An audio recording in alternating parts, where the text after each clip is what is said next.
శుభవార్త అన్నటువంటి వార్తని హైలైట్ చేసింది. ఎట్టకేలకు అమెరికా ఇరాన్ ఒప్పందం 19న స్విట్జర్లాండ్లో సంతకాలు చేయనున్న రెండు దేశాలు.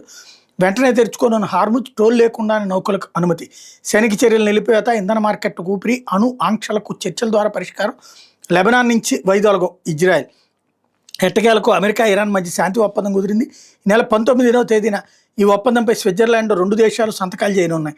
60 రోజుల పాటు అమల్లో ఉండే ఒప్పందంలో భాగంగా సంతకాలైన వెంటనే అన్ని సైనిక చర్యలను అన్ని పక్షాలు నిలిపేస్తాయి. హార్ముజ్ జలసంధి తెరుచుకుంటుంది.